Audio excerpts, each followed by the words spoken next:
అందరినీతో చివరిదాకా ఉండాలని ఏమీ లేదు.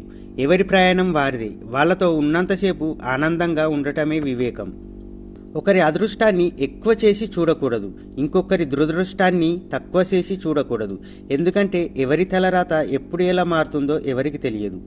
మీ గురించి అందరూ మంచిగా అనుకుంటున్నారా లేదా అని మాటమాటకి తెలుసుకోవడం కూడా ఒక వ్యానాసం కిందే లెక్క.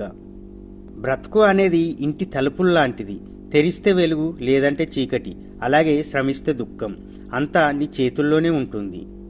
వైఫల్యంతో వెనుతిరిగే వాళ్ళు కొందరు, పట్టుదలతో అక్కడి నుండి మొదలుపెట్టే వాళ్ళు మరికొందరు.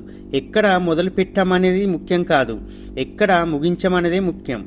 మీరు ఆకాశానికి ఎదిగాక ఎవరైనా మిమ్మల్ని గుర్తించవచ్చు, కానీ మీరు నేల మీద ఉన్నప్పుడే మిమ్మల్ని గుర్తించిన వారే మీ అసలైన ఆత్మీయులు అవుతారు. పరిచయాల గురించి పట్టించుకోకు, ఎందుకంటే అవి సర్వసాధారణం. అవి లైఫ్కు మెరుగులు దిద్దేవి. ఓటమి లేని జీవితం ఎప్పుడు ఉండదు. ఎక్కడ వెలుగు ఉంటుందో అక్కడ నీడ ఉంటుంది.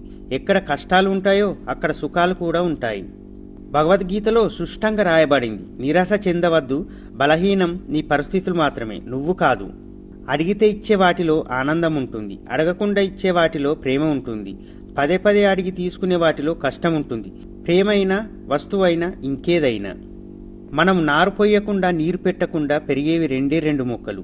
ఒకటి పొలంలో కలువు, రెండోది మనిషిలో ఆహం.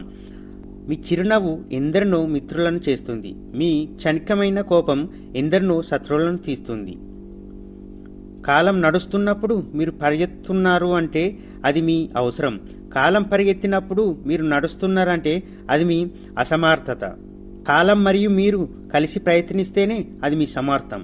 నోరు లేని జంతువులు మన దగ్గర విశ్వాసంగా ఉంటున్నాయి, కానీ అన్ని తెలిసిన వ్యక్తులు మాత్రం నమ్మించి నమ్మకద్రోహం చేస్తున్నారు.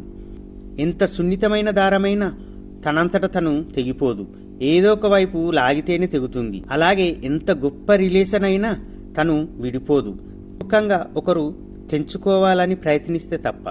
ఎదుటివారు మీకు కోపం తెప్పించే పనులు చేశారని మీరు వారికి కోపం తెప్పించే పనులు చేయకండి.